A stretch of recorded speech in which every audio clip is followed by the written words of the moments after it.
I'm Dr. Boyce Watkins from Your Black World and the Black Business School. And I'm not going to be on here for too long. I just wanted to check in real quick and let you guys know what I'm planning to do on the Black Financial Channel, theblackfinancialchannel.com.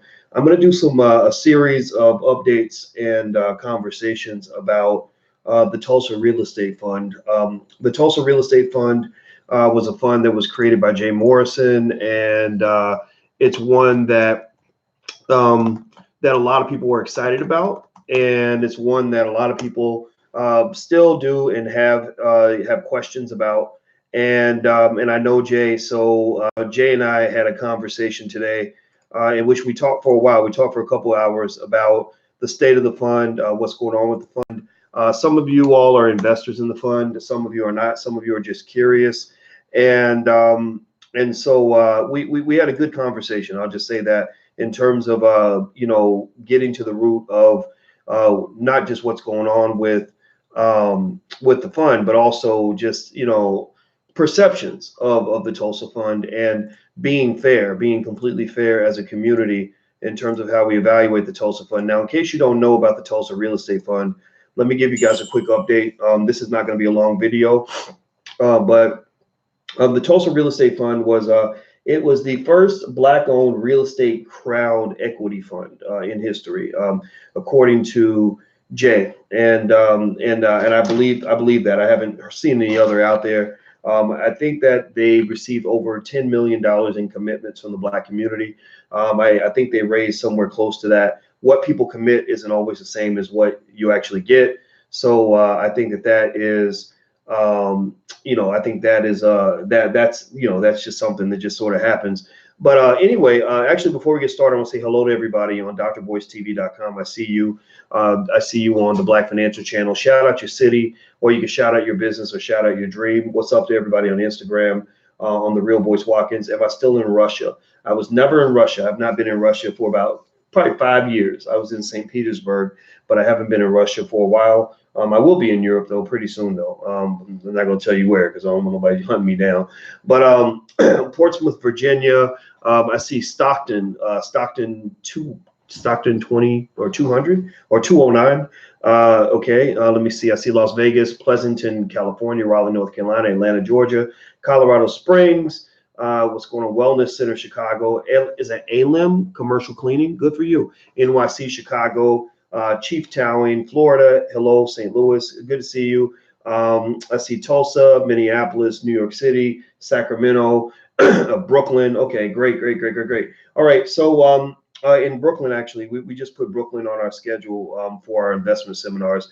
The next cities are New Orleans. We're doing a business summit, a weekend-long business summit, 2 days in New Orleans this weekend. So you can go to drboyceneworleans.com if you'd like to get a pass for that. Chicago's next. You can go to Dr. Boyce Chicago. That's going to be in July. Then there is Los Angeles, which is Dr. Boyce Los Angeles. All Black National Convention in September. That's allblacknationalconvention.com. And once we get New York set up, I'll let you guys know about that. So we're going to be doing a little bit of a tour and basically going through investing and how to invest and things like that. So hit the thumbs up button. Please hit the thumbs up button. It's really important. Kimura and Flip the Script and John Williams. If you're on the Black Financial Channel, please hit the thumbs up button because that'll bring more people into the conversation. All right. So here's the thing. All right. So Jay, has received a lot of scrutiny, as he's built this fund. The Tulsa Fund was the first of its kind. He wasn't getting, I think, the amount of media attention that he deserved. I don't think that Black media was nearly as excited about that particular venture as they would have been if he were, say, partnering with white people or something. Like I read the Griot and the Root and stuff like that, and they tend to really celebrate and get excited when a Black person partners with white people. Like, so-and-so just made a deal with Uber, or so-and-so just got, set up a $5 million deal to sell their motorcycles to Honda, or so-and-so is sponsored by Coca-Cola, or so-and-so's company just got bought by XYZ big white corporation. They get real excited about that. But I think that when a Black man starts something that seems deeply rooted in the black community, meaning that black people did it with no training wheels. Black people did it without help from white folks. Black people did it on our own. Black people did it for us, by us. There's a skepticism, right? There's an interesting skepticism, sometimes healthy, sometimes not so healthy. Sometimes it's rooted in natural curiosity. Sometimes it's rooted in slave thinking, the slave mind, where we, I think, as a community, have to check ourselves, because there are times where I almost get the sense that there are black people who believe that black people can't do anything impactful without help from white people. That we, that the idea of a black man or a black company going to raising $10 million from the black community means that they must be robbing black people, they must be scamming black people, they must be stealing from black people. I'm not going to say that doesn't happen. There have been black people who've done these sorts of things, but I'm going to say that there's also racial profiling that takes place. Racial profiling. I'm not just talking about white cops. I'm talking about from black people. Black people, y'all racially profile the hell out of each other.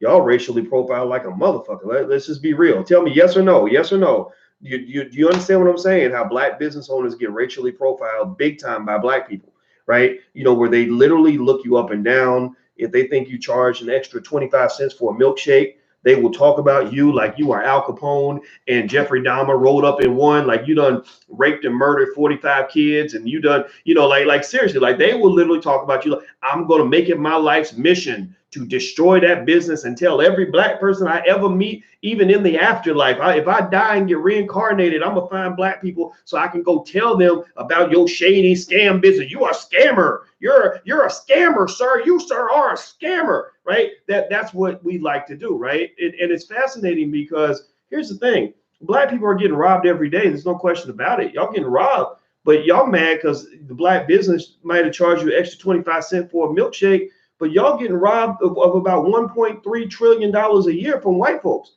White businesses are robbing you blind. They taking every penny out your pocket.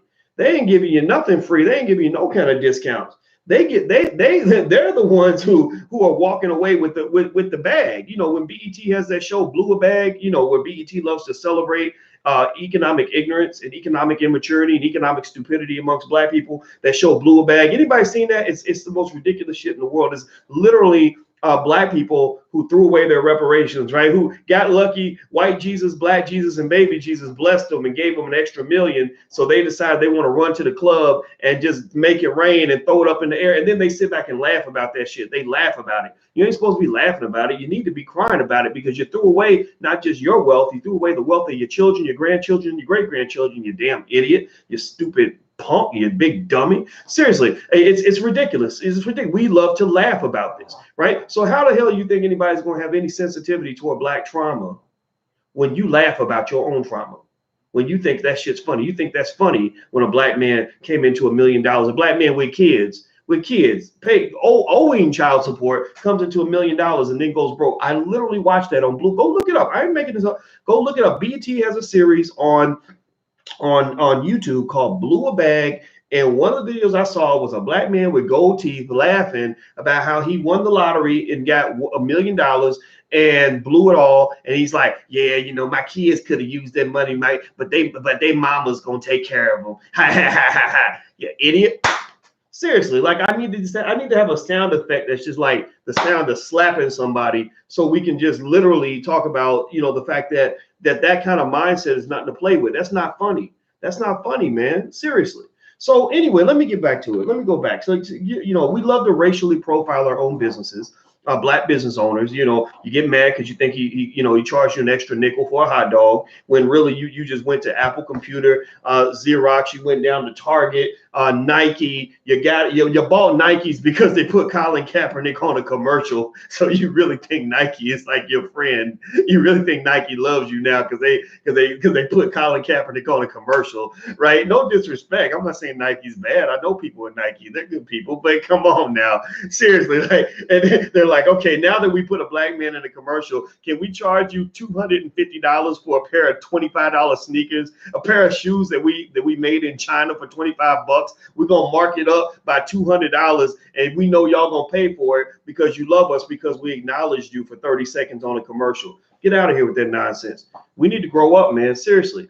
So here's the thing. Here's my issue. Hit the thumbs up button. Please hit that thumbs up button. I need you to do that, especially if you're on the Black Financial Channel. If you're on YouTube, please hit the thumbs up button because that will bring more people into the conversation. All right. So yes or no? Did anybody see where VLAD TV? And I'm gonna talk more about this. I got about 5 or 6 talking points I want to make, and I realized that it wouldn't be fun for anybody to have me go through all of them in one sitting. So I'm gonna break it into pieces. Jay and I talked for 2 hours today, and I think Jay's one of the most brilliant human beings I ever met.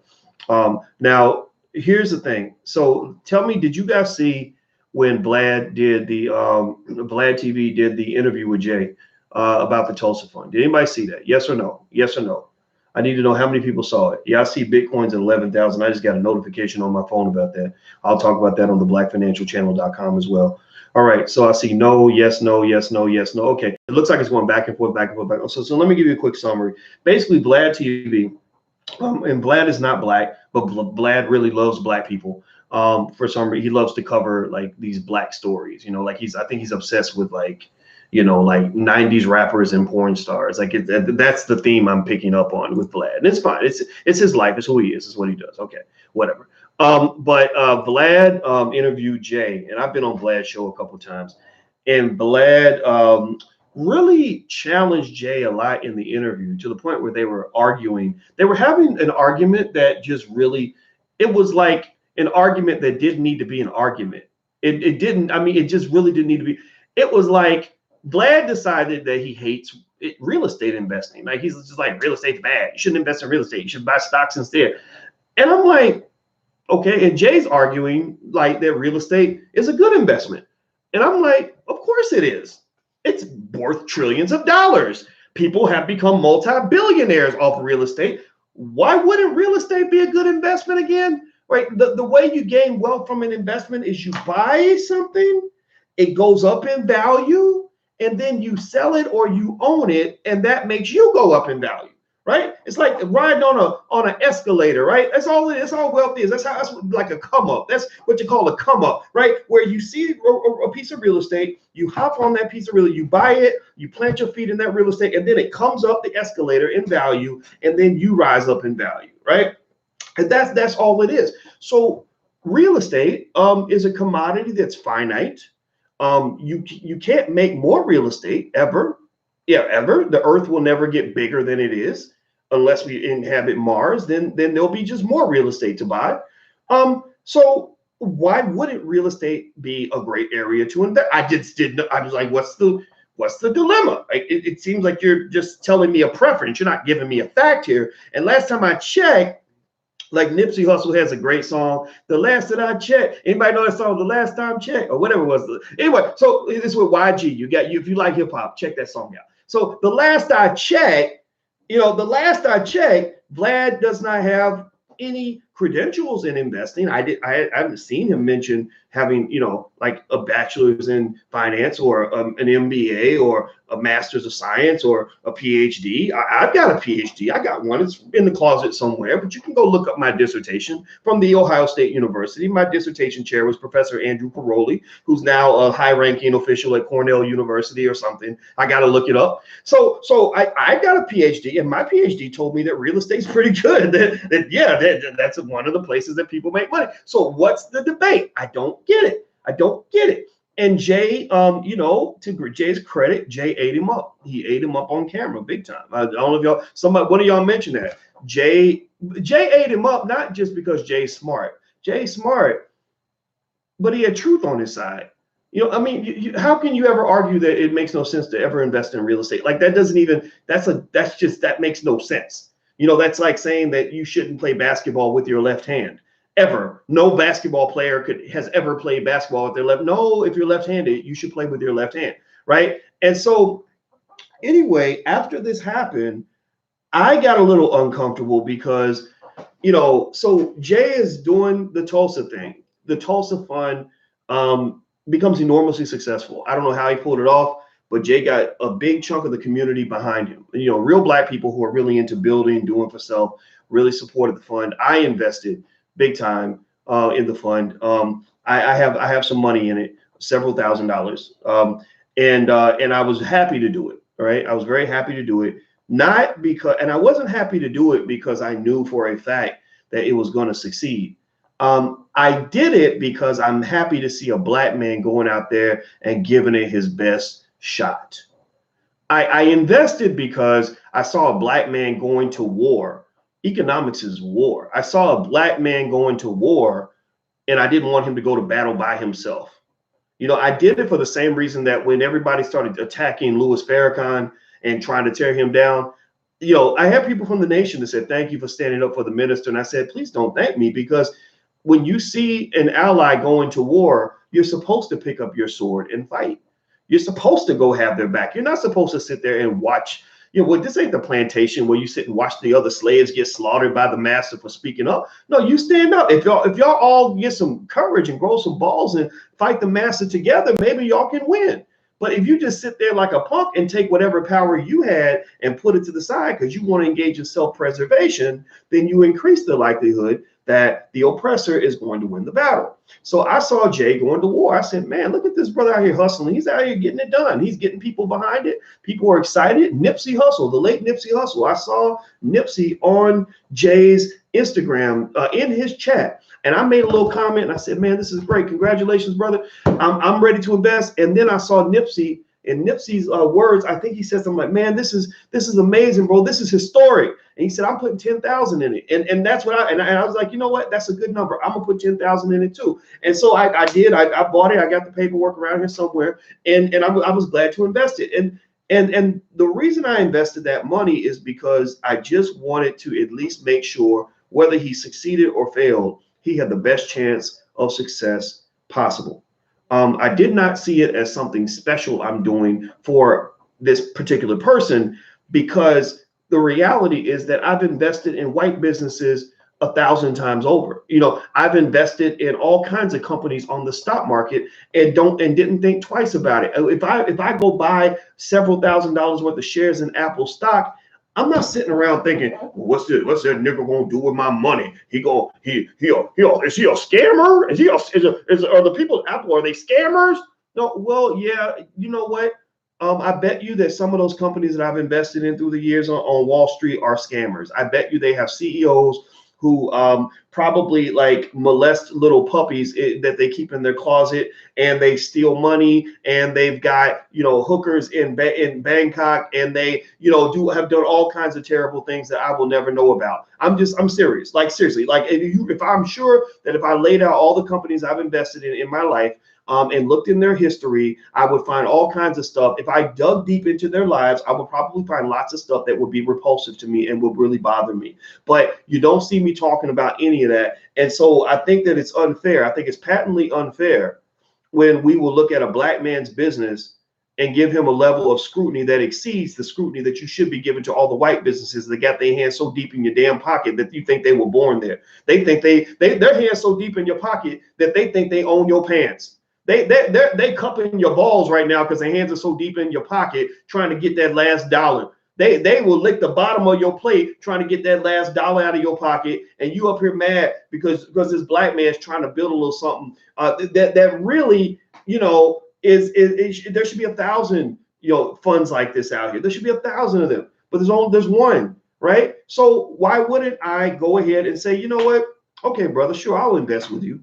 Good luck. I hope it works out. Right. And do I care? Yeah, sure. I'd like to make money, but I'm not gonna. All my faith in black owned businesses is not hinging upon whether or not I believe that Jay Morrison could never do anything wrong. I don't think he has. I've never seen anything like that. But I'm not sitting around losing sleep over that. But I know Negro naysayers are. I know that there are Negro naysayers out there. I think Tone, what's his face, that hangs out with Yvette Carnell, all they did was sit around and just throw shade and attack and hate on what he was trying to do. And I said, what the hell is wrong with you, man? Like, I don't get it, because you know, you're not building anything any better than what this man is building. You will destroy all day, but you ain't building shit. If you ain't building nothing, then you need to shut the fuck up. Like, sit your little tiny ass down, you know, with the children, you know, go sit with the puppies in the corner or whatever, and let the real men go out here and fight the bloody battles. Because the thing about it is that, and I'm getting back to VLAD. This is all coming back to VLAD, I promise you guys. But these are all the thoughts that are going through my head. So this is a stream of consciousness, and I hope that's okay. But I'm going to go ahead and just lay it out for you raw. It bothers me when you can't build anything solid in the black community because you're walking through a field of thorns and fire and everything. You're getting a level of scrutiny that no human being can survive. There is no white man on earth that can endure the level of scrutiny that some Negroes will put on a black man trying to build a business.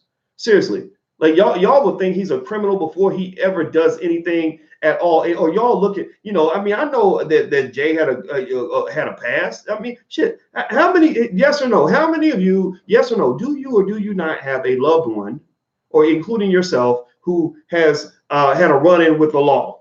Has anybody, which is really just a run-in with the Klan, a run-in with the race police, or whatever they call, or race soldiers. That's what Tariq calls them. Have you or anybody you know or love had a run-in with the race soldiers, meaning a little time in jail, a little something on your record, gotten a little bit of trouble, had a couple of problems? Yes or no? You shout it out. You need to shout that out, because we need to stop making that a stigma.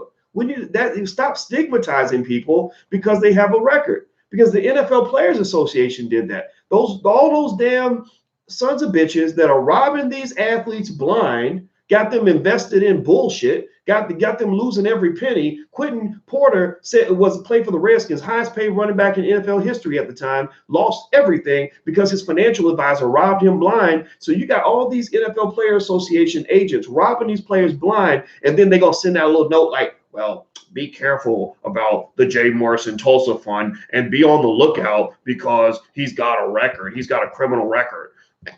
I'm flabbergasted by it, but I'm more disappointed in those people who fall for that nonsense. What they're really doing is they're basically telling people like the Jay Morrisons, who are going to some of these athletes and saying, you can invest in your community too. You don't have to go give all your money to that white guy or that Jewish guy, right? What they're basically doing is saying they're doing the pimp game. They're saying, these is my hoes. Don't you come and approach my hoes.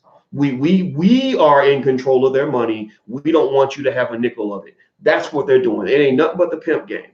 And it's ridiculous. It's absolutely, now it's fine. People are going to do what they're going to do. They're going to do what they're going to do. I'm just saying, I'm not falling for any of that nonsense. Now, again, if it turns out that investing in the fund is not great for my portfolio, or things don't work out, then yeah, I might take a hit or whatever. But the thing about investing is you take hits all the time. You win some, you lose some. It's like basketball. A basketball player, maybe he hits half his shots and he misses half of his shots, but that's still a good game, right? In baseball, you miss, even the best players miss most of the time when they swing at the ball. They literally don't hit the ball more times than they actually hit the ball. But when they hit the ball, if they're hitting home runs, when they do hit it, and they're hitting it, say 30, 40% of the time, they become an all-star. So investing is kind of the same way. There might be some hits, there might be losses. And I think it's important to understand that if you invest, whether it's in the Tulsa Fund, in your business, in somebody else's business, just know that business is kind of like warfare. You're going to get bloody, you're going to lose money, bad things can happen at times. But, this idea that this fund was just heavily scrutinized and attacked before they even had a chance to open their doors is despicable. It is despicable. And I'm gonna tell you what, one of the things that came out of this, and I hope Jay doesn't mind me mentioning this, is that there was this thing where the Securities and Exchange Commission did a subpoena, and they asked for thousands of emails and financial records so they could say, who is this fund? Who are you people? Like, what are you doing? What are you into? What are you people trying to build, right? And what happened was, and the reason I was a little disappointed in VLAD is that VLAD ran this story like it was some sort of scandal, that the SEC has subpoenaed Jay, to get financial records. Now, I'm gonna tell you, if they announced that somebody was indicted, well, that's a different kind of story. If they'd announced somebody's being charged, then that's a different story, or accused or convicted. Those are different stories. But to say somebody just got a subpoena, or they asked for some records so they could clarify and make sure everything's okay, that's the equivalent of a cop just walking up and saying, hey, I'm just want to make sure everything's okay over here. Are you all right? Right? That does not make you a criminal. But the reason that I had an issue with VLAD sort of running that story, which kind of bothered me, was that it was run without any context. And it was, and I knew that the Negro naysayers who don't know anything about investing, ain't never built nothing in their life, sitting at home doing videos in their mama's basement because they can't, because they don't know how, because they can't actually go out and make a dollar, can't build a business, can't build a school, ain't never built nothing. I knew that they were going to take that information and run with it and see that as some sort of validation that their crackpot accusations were actually correct. Now, again, I'm not sitting here saying that you should or that we could ever defend somebody who has clearly been shown to have engaged in wrongdoing. There was a guy, Ephraim Taylor, who made some terrible mistakes financially, terrible mistakes, smart guy, but made some terrible mistakes. He's now in prison for that. And he was going to different churches and collecting money and stuff like that. I'm not going to really stand by Ephraim. And really, truth be told, I'm not really even standing by Jay. What I'm really standing by is truth and fairness and honesty. And I'm just saying, come on, man. Like, we already know we're going to get racism from white people. We already know we're going to get mistreated by white folks. That's a given. That's what white people going to keep on acting white. But they shouldn't be mistreated by their own people. So I would say that black media, all the Griot on the Root and everybody else, as quick as they are to cover, all these stories, whenever a black person partners with a white person, they talk about that all day. They love talking about Meghan Markle marrying the slave owner up in England, Prince Harry. And when I say slave owner, y'all need to go study the history of the British Empire. Yeah, they filthy rich, but you need to go look at how they got their money. They owe reparations. Did y'all know that the Queen of England, if I'm not mistaken, is the largest landowner on earth? Did y'all know that? She owns 6.2 billion acres of land. 6.2 billion acres of land. The number 2 person on the list is some king in the Middle East who owns like just 500 million. So she owns 12 times more land than the number 2 person on the list. How the fuck you think she got that land? How do you think she got that? But yet the Griot's like, oh, Meghan Markle is looking stunning with Prince Harry, and oh, what a come up. It's so great. White people like us even more now. But yet when a black man is building something that's rooted in the black community, it didn't get any sort of outside help from anybody. It wasn't like Coca-Cola or Nike or some venture capitalist in Silicon Valley came along and gave a helping hand. This man went into the community and did something nobody else had ever done before. I think at the very least that would deserve a round of applause from our so-called black media. So I would say that, I didn't like that story Vlad ran. I don't know if Vlad was running it because it was just clickbait. Like, okay, people are going to click on this because, oh, it's a scandal and everybody's already suspicious because a black man's trying to do something different. Or if he did it, I don't know if he did it because it was clickbait or if he did it because he was really upset because Jay kind of shut him down in that debate. But either way, man, it was just nasty. It was dirty. And I would tell that to Vlad directly. I mean, if he ever wanted to talk to me about it, Vlad knows my phone number. I've talked to Vlad on the phone. I've been on his show a couple times. I like the guy, but that was dirty, man. Like, seriously, like the black man, nobody trusts the black man anywhere. Even black women. You got black women out here that hate black men more than they hate anybody else. If that's not an example of self-hate, I don't know what is. That's the purest example of self-hate I can point to is the fact that you got black women that hate black men more than they hate white men. And the fact of the matter is that, like D.L. Hughley made this point. He made a great point. He said, there's nothing that you can accuse a black man of where people won't believe you. You can accuse black men of anything and people will believe it. Oh, he ate his own children. Oh my gosh. Like people will believe that, right? And so what I'm saying is that, it's hard as a black man to create and build anything when you've really got this kind of animosity out there. And I'm not saying all black women hate black men. I'm not talking about all of them, but y'all know what I'm talking about. Tell me y'all don't know some damaged black people out here. And you got black men that do the same thing. So I'm not sitting here trying to say it's all a woman thing, but tell me, y'all know that you got women that hate black men more than any other man because their first man they ever loved, their father, disappointed them, and they carry that hatred and that anger through every relationship that they have. Has anybody ever met that woman? Anybody know what I'm talking about? I don't know. Maybe y'all think I'm sounding crazy saying this, but at the end of the day, you got this animosity. So I'm just trying to say, just give them a chance. That's my point. And I'm actually break down more of what Jay and I talked about, but that's the main key point I want to make is just give it a chance. It takes a long time to get a business off the ground. When he got all this money, there was no functioning business, no nothing. You had to develop infrastructure. You got to go hire people. You got to develop processes. You got to go make acquisitions. You got to go put that capital to work. It is very, very difficult to do. It takes a really long time to do. I saw some projections. Because since I'm an investor, I get access to certain information. And I saw the projections. I was like, okay, oh, so you bought this property and you're going to make the money this way. Okay. And he explained the process and everything. And in fact, the first time Jay talked to me about the Tulsa Fund, I was in Guyana. This is about 2 years ago.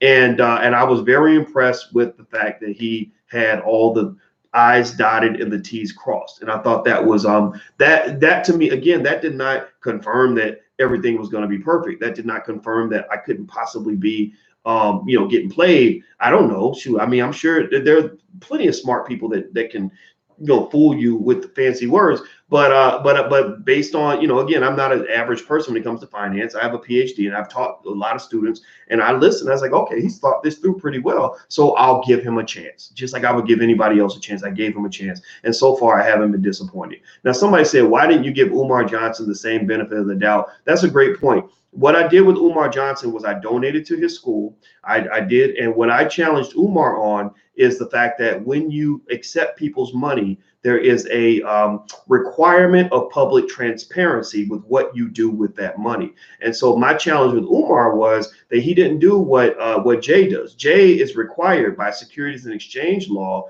to publicly disclose what he's doing with funds. He can't sit around and just say, well, you have no right to know what I'm doing with your money. No, if somebody gives you money, then they have a right to ask, what are you doing with my money? Especially if it's given in the public trust with the expectation that you're going to deliver something. So that's where I think Umar could have used some good advice. I think Umar should have had a council of advisors. When I look at Jay's operation, it's a completely different situation in the sense that he's surrounded by lots of attorneys and advisors and an entire staff and an infrastructure. I didn't see so much of that with Umar. And then it only became worse when I did start asking questions and his reactions were very defensive. Like you can't have people that invested in your project come to your Facebook page and say, hey, what happened with my money? I made a donation. Where's the school? Whatever. And then you block them from your page. You can't do that. And if Umar has my number, if Umar called me and said, what did you say about me on the internet? I would say, yeah, this is what I said. And this is why I said it.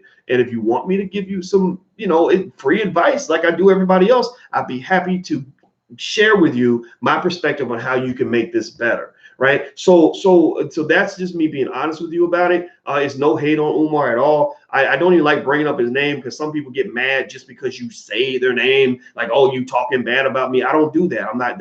Well, maybe I have done that. I have talked bad about some people, but in this case, I ain't talking about bad about Umar. I'm just saying that this wasn't the execution that I think that preserves the public trust. Black people, unfortunately, because we've been harmed by so many people and traumatized by outsiders and by one another, we're very distrustful when it comes to money. We're very nervous about it. So if you're collecting money from Black people as investors or donors, you have to have transparency to create trust, to let them know, hey, look, here's your money. Here's a full accounting of where it is. Here's the panel of Black experts I've put together that are going to help us pick a location. They can all write individual reports that will share with you what's going on. Like, that's what you really have to do. And so, and I stand by that. Okay. So anyway, hit the thumbs up button. Please hit the thumbs up button. Please hit the share button. Hit the subscribe button. Also, I want you guys to know that we actually do have a school called the Black Business School, and we'd love to educate you and your children. We educate the entire family.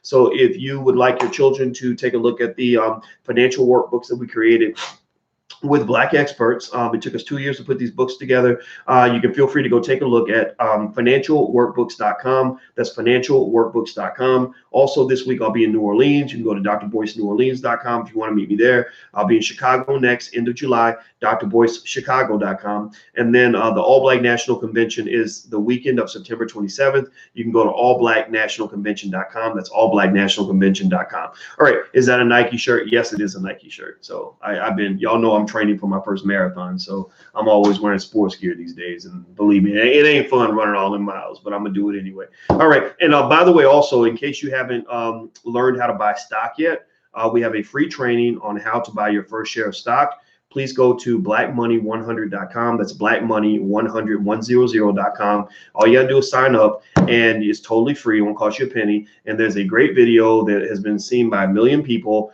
that basically explains how to buy your first share of stock, and everybody loves it. So I'm sharing it with you. And when you come back, I'd love for you to tell me about the fact that you've invested for the first time. So we are baptizing. I'm baptizing Black people, and the baptism is I want to baptize you in the world of investing, and I want you to come back and tell me that you got the Holy Ghost, because you now feel more empowered because you're an investor. And that's what I want you. I don't care if you're investing with $5.